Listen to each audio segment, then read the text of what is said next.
for study, and some would say even for survival.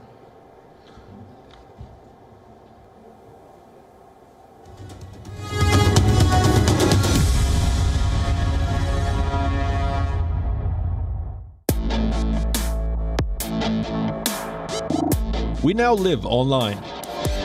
Our email is our permanent address. We study, work, make, and meet friends online.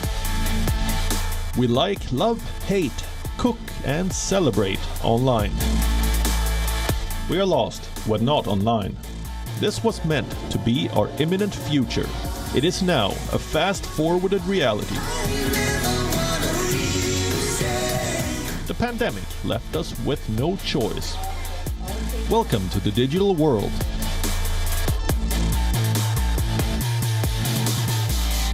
Joining us for this session, Kaimar Karu, former Minister of Foreign Trade and Information Technology of the Republic of Estonia. Yehudi Castro Sierra, Digital Transformation Advisor and former Deputy Minister for Digital Economy, Colombia. Audrey Tang, Digital Minister of Taiwan. Maria Galindo, International Digital Policy Advisor to the Ministry of Digital Policy and Public Administration, Government of Catalonia. Simon Lacey, former Vice President of Huawei Technologies. Gilles Babinet, Digital Champion at the European Commission for France. Moderating the panel is international TV presenter and journalist Ali Aslan.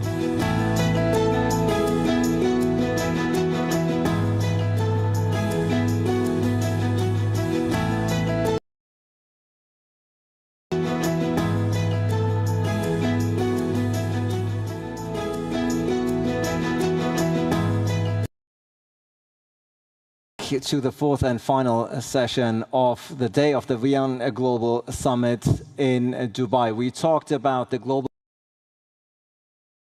global pandemic, state of the economy, and when we talk about the economy, of course, the issue of digitalization can never be far away. Quite on the contrary, I think this panel in and of itself is so evident how important, how relevant, how indispensable the digital element has become, evident by the fact that I'm joined by two gentlemen on stage and three virtually. Under normal circumstances, I would say we would have a full stage here. As is, these are the times that we live in. And Kaimar Karu, interestingly enough, Estonia is a relatively small country, but it has been a leading nation when it comes to digitalization, even way before the pandemic. Clearly, you knew something that most other countries did not. You must feel quite validated at this particular point. We have heard quite a few interesting stories today. So let me tell you a story which might sound like a fantasy as well, but is actually true. So when it comes to Estonia, as you said, we are a very small nation, 1.3 million people. But we are at the top for education. So for PISA tests, #1 in Europe, #1 in the Western world, and at the top of the world, just behind wonderful Singapore and then various versions of China. We are in the top 10 for clean air, so you can kind of walk in the forest or in the bog and enjoy yourself. And the cool thing is that when you do that, you also have wireless internet there, so kind of you can connect wherever you are. And lots of people in Estonia, they have family homes in the countryside as well. So we try to be one with the nature as well, so not just technology. And kind of this. We have embraced technology partially because we didn't really have a different option available for us. So when we broke free and then regained independence, we had to figure out what to do next. And we could have just looked at some other countries and said, well, they're doing quite okay, so maybe we should do something like this. Maybe we should also implement checkbooks, for instance. We have never had checkbooks. But we decided to do something which was the best in the world, and something that didn't even exist at the time. So we created this, and right now almost half the people in Estonia, for instance, when we have elections, they vote online rather than going to the voting stations. And we have embraced this, and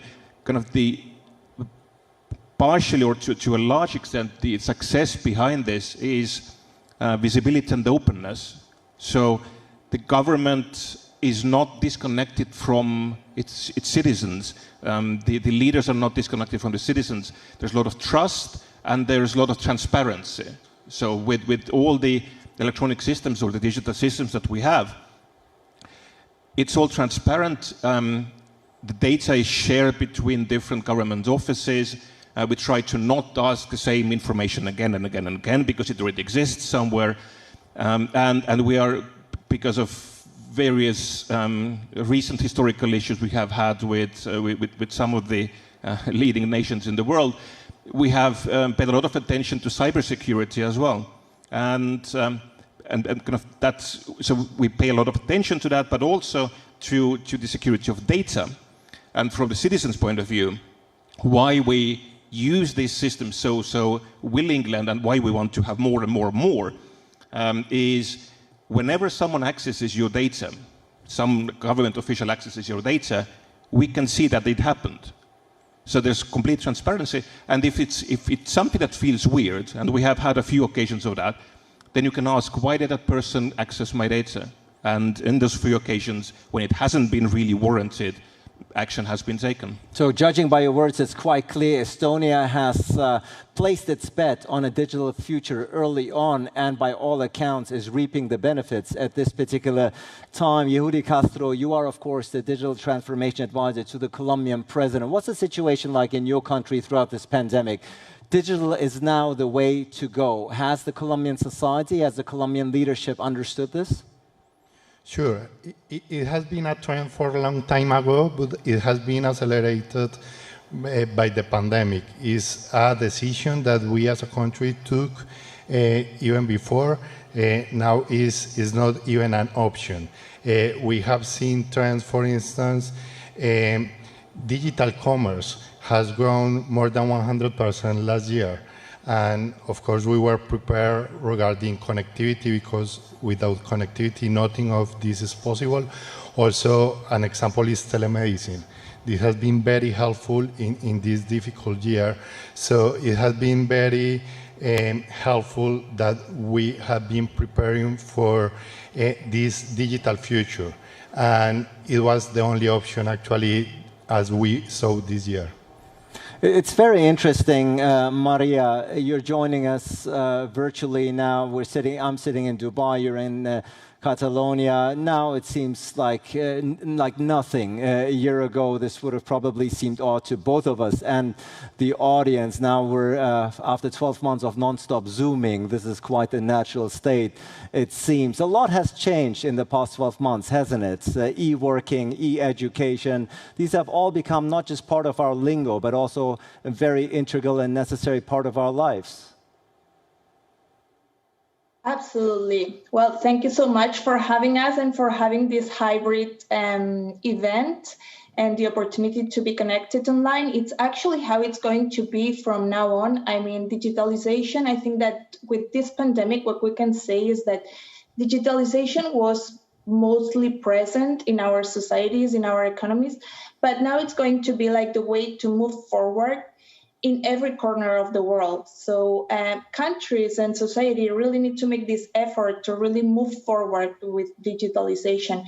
And of course, remote working, remote learning, and remote everything will be what's in the agenda for today. I mean, there's huge opportunities with digitalizations for creating new jobs, for creating the economy of the future, for making more competitive traditional sectors also. But there come really huge challenges along this process, namely how to bring about digital rights into the international agenda, how to bring about how to fight the digital divide, and of course with e-learning and e-working that you were mentioning, Ali, there is a huge opportunity, I would say, to really build a new or more inclusive, equitable, and also sustainable economy and society for all. And of course, e-learning will be, I mean, it needs to be in the agenda of any government of the future for everyone to join this process and for everyone to be able to make the most out of the opportunities that the process brings. Many of those changes that we've seen in the past year will be with us for a long time, says Maria. Gilles Babinet, let me bring you in. You are promoting the digital agenda in Europe and France in particular. We listened to Kaima Karou talk about the success story of Estonia. By and large, on a European scale, also, of course, with a particular side on France, how do you evaluate the digital performance on the part of Europe throughout this pandemic? Thank you for inviting me, and thank you for covering this really exciting and important topic at this time. You know, it's a long story to tell, but in a few words, I believe that we've been struggling a little bit with the digital transformation in general, and obviously the pandemic came as a shock, and not only because of all the health issues, but also because we understood that we had to accelerate the changes. And you know, my belief, and I'm more and more convinced that it may be right, is that 2020 may be perceived in the history books as the year of the digital revolution, where it started. Because, you know, suddenly we realized that we could completely change our behaviors, but we had to deal with new forms of regulation, new forms of management, new skill sets, and we had definitely to take this more seriously. You know, I was quite interested in what was just said about actually both Catalonia and Estonia, because I believe that, you know, what they did in these spaces is really to completely redefine their level playing field. And you know, in a lot of countries, I think the issue is you have administration, even companies that are working in silos, and therefore it's extremely difficult to synchronize all the stakeholders to make them as one. And I think, you know, one of the issues that we faced to really address this revolution is very similar to the one that existed in the past. When we had the second industrial revolution, the electricity one, for instance, we had the bad regulation, we had not the good financing of the economy.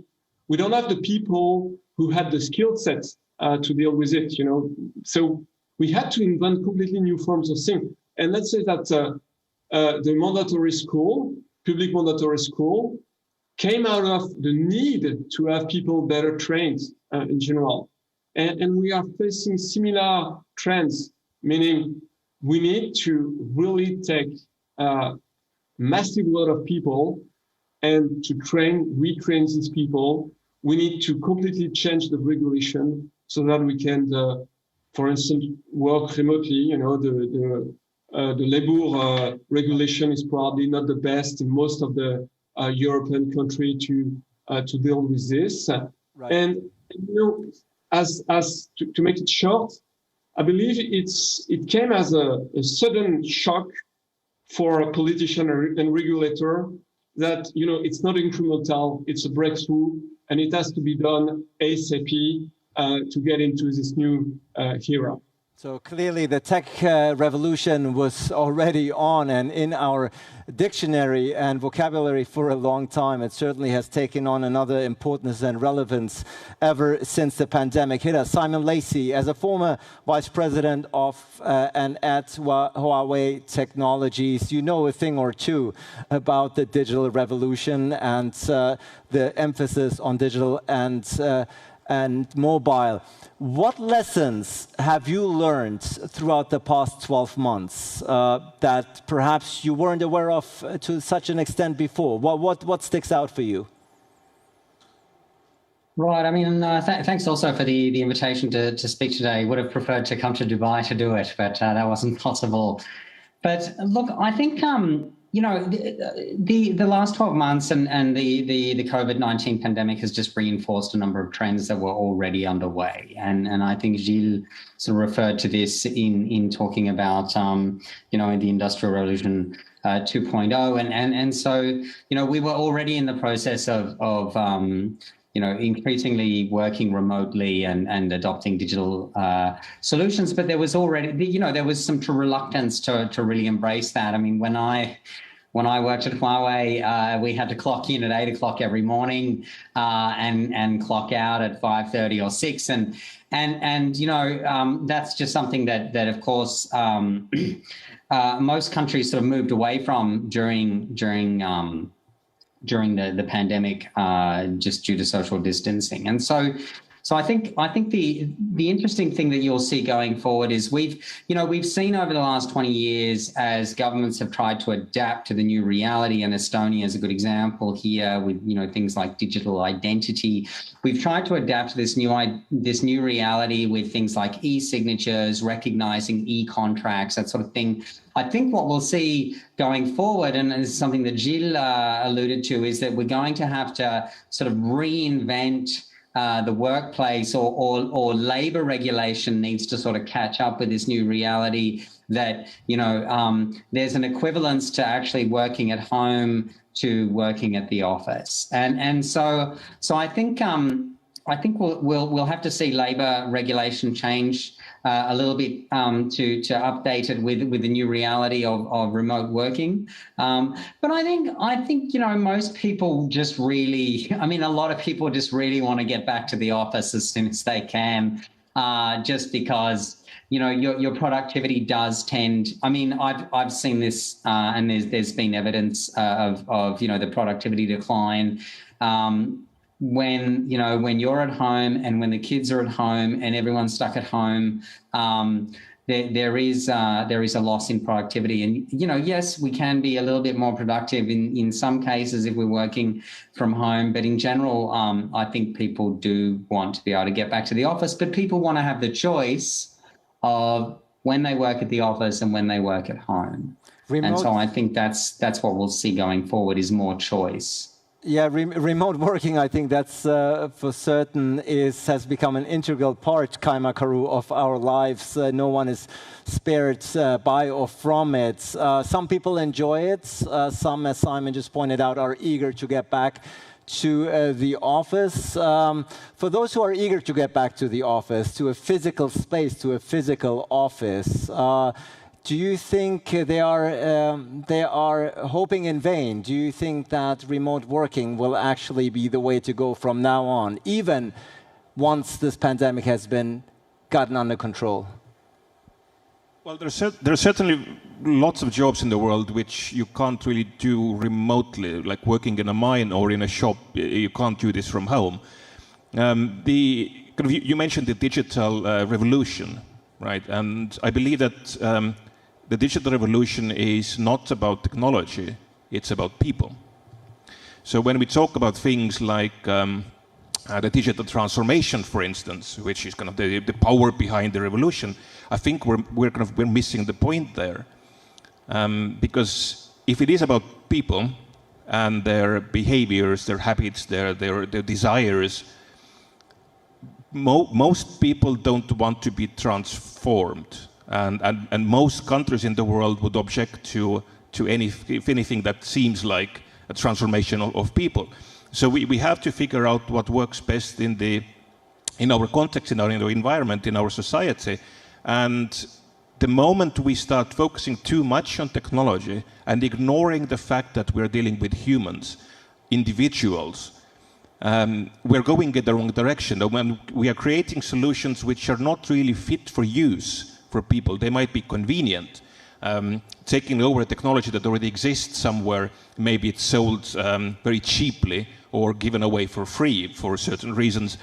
might not be the right thing to do. So we should start with people. We should start with understanding of our context and what it is that we really need. And of course, there will be choice in the future when it comes to working from office or working from home. New technologies will come as well to make things easier. But when we look at digitalization of things that we did before, we should not just make the previous process digital. We should rethink how can we best achieve the objectives that we have. So let's not just sprinkle digital on everything and then call ourselves digital. That doesn't really work. Or it works for consultancies, but not for their customers or the nations. Audrey Tang, of course, I think Kaima Karu is raising a very important point, because we are dealing at the end of the day with human beings who may not be as easily transformed and modified as some companies would wish. We are still social animals. We still need human interaction. Yes, it might be great for a company to forego the rents and have everyone at home joining us via Zoom or Microsoft Office. But at the end of the day, the human factor, Audrey, that one is something that needs to be taken into account, no? Yeah, definitely. So I'm a teleworking minister even before the pandemic, but I make sure that we, for example, have lunchbox meetings where people actually join, for example, for maybe just 5 minutes in virtual reality, in immersive reality, so that we can, for example, have a team building experience of joining up on the Matterhorn mountain, virtually, of course, immersively with people next to each other and sharing food, sharing music, and so on, so that it feels like that we are in the same place with this idea of telepresence in the here and now, instead of just through two-dimensional cameras, which really leaves out a lot of the social context. So I wouldn't say that digital is just about these two-dimensional 16:9 boxes. There's much more to the digital if we can improve the bandwidth and provide them as a universal access and human rights, as we do so in Taiwan. Yehudi Castro, speaking from the Colombian perspective, what has been your experience been? Do you see an experience talking to citizens on the street, or perhaps virtually these days? Do you feel any backlash to the current situation that we're in with e-working, e-learning, that human interaction for obvious and health reasons is not possible at this particular point? But do you see a psychological backlash? It is a process, and we have been in this process for a long time already. We saw something regarding remote working, that some people were working more hours, actually. And like 5 hours ago, the Colombian government had a new law to have to control this, to guarantee that people is having the same conditions when they are working from home, that their time for family and for themselves is respected. So, of course, it's a process, so people can feel that they are being invaded, but in the other hand, also they are having more time for themselves, like the 2 hours commute is time that they are earning for themselves, for doing their things. And it's very important that the companies and also the government, because governments are also working remotely mostly this year, are seeing that the productivity is not decreasing. This is very important. So the KPI to measure how well companies or people are doing is not time. It's not just time sitting in a desk. It's actually output, production. I think this can be very helpful.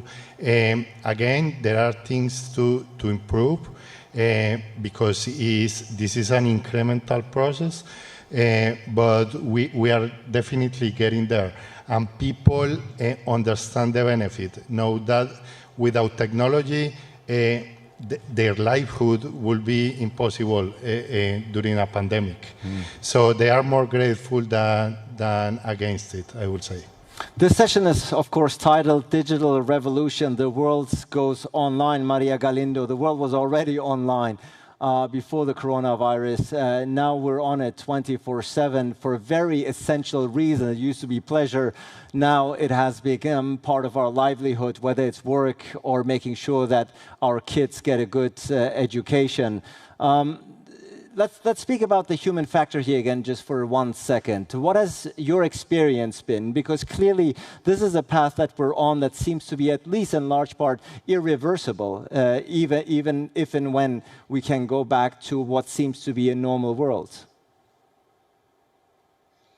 I think that first of all, I mean, the biggest challenge that we are facing right now is how to really make all this digital transformation to be connected, to make it affordable and accessible to everyone. I mean, right now we're still, population does not connect regularly to the internet, be it because they don't have the technology to do so, or the connectivity, the infrastructures, or the skills and abilities to do so. So this is, I think, the biggest challenge that we will be facing in the next months, in the years to come. And we have to do this because of course we cannot leave 50% of the world population behind and 50% of the talent behind.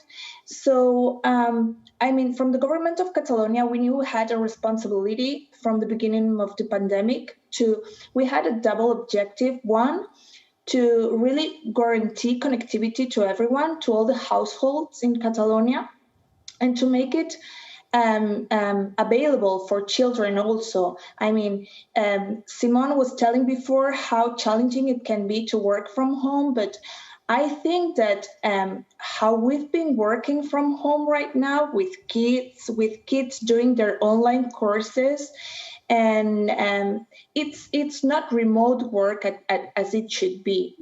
From the government, luckily and fortunately, we had been working on this e-working remote working scheme for a couple of years at the time of the pandemic breakup. So we had already a regulation in place. We had a government law that insisted in how the government and the public administration workers should start working from home, like 2-3 days a week. I think that's how remote work works. You work from home a couple of days a week or 3 days a week, but you need to go to the office as well, because there you not only gain productivity, or productivity may differ working from home or from the office, or learning from home or from schools, but you also get the innovation and the capacity to, work with your peers and your colleagues and teamwork, and how, new innovations also come up from that. We all know that. But also we must guarantee that this cultural shift, because at the end of the day, this is a new business culture that we need to implement in our society, is really implemented. So we thought, okay, let's lead this process from the government, and hopefully this way the companies will come after us. Absolutely. The cultural change is very much in the process. We're in it. There's no way out. Being mindful of the time, we have 10 minutes left until the end of the session. I ask and urge you to be brief now in your answers, because I do want to conclude, as I try to do with the economy panel, on a somewhat positive note. Simon, we talked about the difficulties and challenges that the digital transformation is bringing, but let's also not overlook the fact that it's bringing a lot of opportunities. What, in your mind and your experience, looking forwards and projecting into the future, what positive elements will we take with us on this digital journey moving forward? Right. Yeah. Look, I think you're right that we do want to end things on a positive note, and some of the great things about these technologies is that they do have the potential to really level the playing field and achieve some level of economic empowerment from parts of the economy that before really struggled to kind of connect with value chains. You know, I think Maria said something really important, you know, about the digital divide and the fact that 50% of the world doesn't connect to the internet. I mean, I said before that that what we've seen is the pandemic has accelerated a number of existing trends, but the problem with digital is it exacerbates a number of existing trends, including inequality, including power asymmetries, and so we really do need to make sure that, first of all, we provide opportunities for everyone to connect and everyone to get the skills that they want. But second of all, I think the really important thing, I mean, I come from a trade background and we've seen, you know, we had this sort of 15 to 20 years of sort of free-for-all in the internet economy where governments were very hesitant to regulate, or they didn't regulate because they didn't really understand it. And so you had this boom in sort of the global internet, and it was a huge sort of win for everybody. And that started to be rolled back recently in the last sort of 5 years, where we've seen governments increasingly regulating in a way that is not really optimal, and also creating a lot of sort of system fragmentation and technological decoupling. And that can be very harmful, and it can be very harmful to those sectors of the economy that we want to help, like small, medium-sized enterprises. The big guys like Amazon and Microsoft, they can always find a workaround, you know. I mean, Microsoft is still operating in China, even though it's one of the most restrictive digital economy regulatory environments in the world. Microsoft still flourishes there, as does Apple, because they're big and they can afford workarounds. But the small and medium-sized micro enterprises, they can't. And so we need to make sure the internet stays open, and we need to make sure that it stays, you know, a singular, global, coherent whole. And we need to do that through international regulation and cooperation that, yes, recognizes government's authority to regulate, but actually recognizes that there has to be interoperability and other principles like transparency, minimal trade restrictiveness, and other things. Well, I think it's become abundantly clear that free and fair and equal access to the internet is no longer a luxury. Quite on the contrary, it is indispensable if we do want to overcome this economic and societal divide that we're already seeing. Audrey, very quickly, looking at the crystal ball, from where you're sitting in Taipei, what do you foresee as far as the digital revolution is concerned? Yeah, when I first became digital minister in 2016, there's a very important infrastructure bill being deliberated, and I work with the Ministry of Culture to reclassify the digital public infrastructure, the civic infrastructure online, as part of infrastructure bill, which was unheard of because there's nothing tangible that's delivered as a public construction or something to warrant a infrastructure bill. But by succeeding in, for example, the government funding of using photogrammetry, videogrammetry to capture the heritage sites, the cultural sites, and so on, we built the equivalent of national parks, actually better than that, because people can create their own experiences based on those assets, and they make this into the commons in which that people can actually enjoy being online together, the kind of immersive experience that I refer to. Or when I travel around Taiwan teleworking, I can actually bring the town hall in a local deliberation connected to this place in Taipei and so on, enabling the best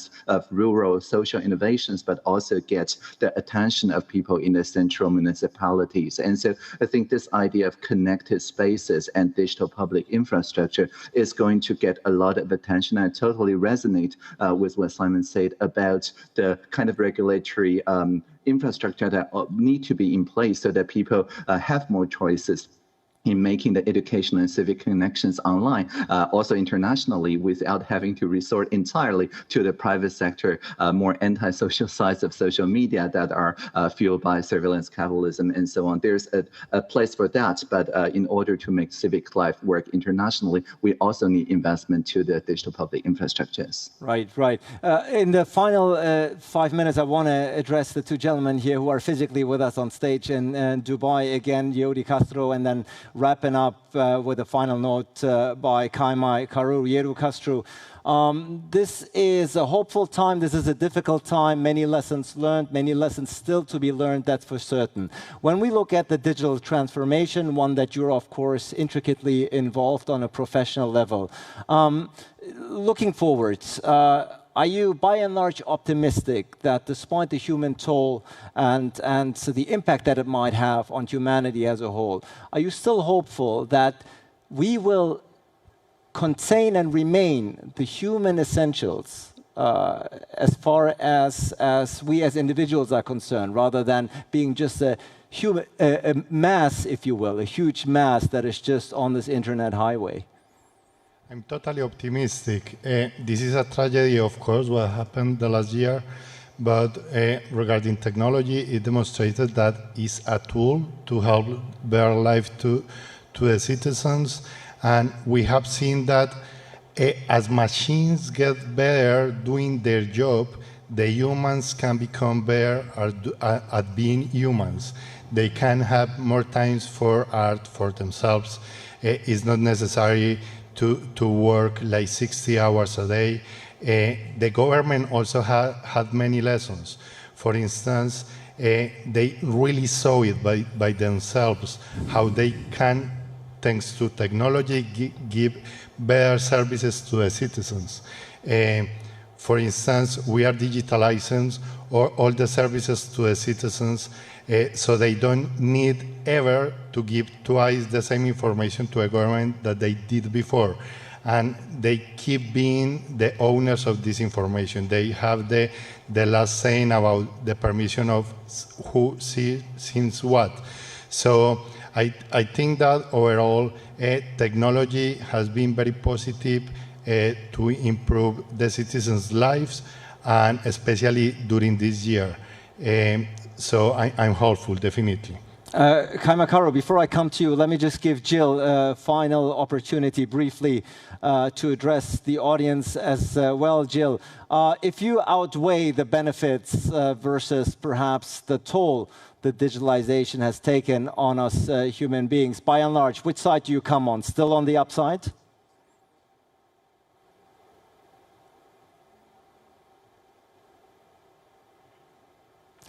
Not sure if Jill Babinet, that question was actually for you. I didn't get my name. Yeah, you know, frankly, I overall I'm quite optimistic in general. I believe, you know, we are in a very precarious situation with this crisis, but it might end up being, you know, the turning point. And I see that, you know, it's there is probably a better understanding that it's not only about commerce and I would say big tech and so on, and that, you know, and it might be the reason why it's a real revolution. You know, it's not only for the few, it's for the masses.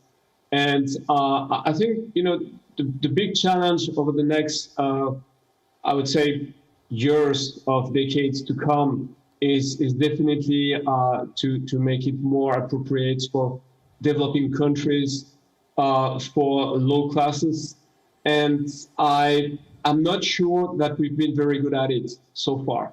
You know, it's interesting because basically it's a technology for the masses. You know, the Moore's law in itself makes that it's very affordable for everyone. But the issue is not about networks, access, and so on. It's also a lot about what do you do with it? You know, right. How do you make sure that it's not only commercial purposes, that, you know, the cultural content, the behavior, the interaction with people is better than what it was on the physical world. Right. And, you know, we see every day that we still have a lot to do to that extent. Still a lot to do. I have to interrupt you. Unfortunately, we're slowly running out of time, but I think you've given the very right cue. There's still a lot to do. Kaima Karo, we started with you. We're going to end with you. Estonia, of course, the very shining beacon at the digital sky over there. Give us your very short prediction as far as where we're headed. You used the phrase going back to normal before. who says what we had was normal? Maybe it wasn't. I believe it wasn't. And so I believe and I hope that our future, when it comes to digital, but not only, the future will be more sustainable.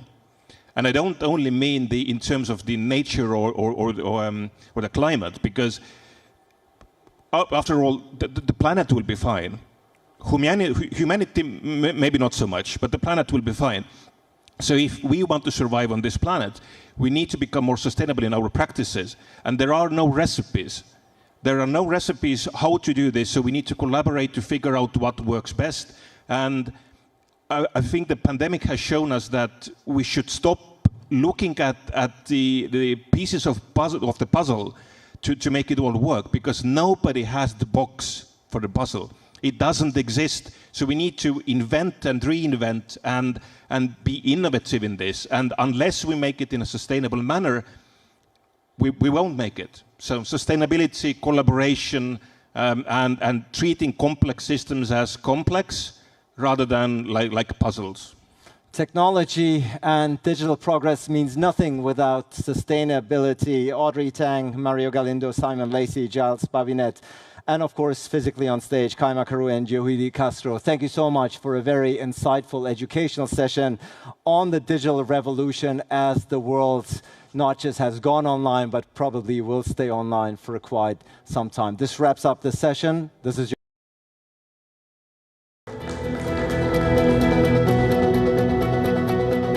Now, to wrap it up, of course, we hand it back to our host.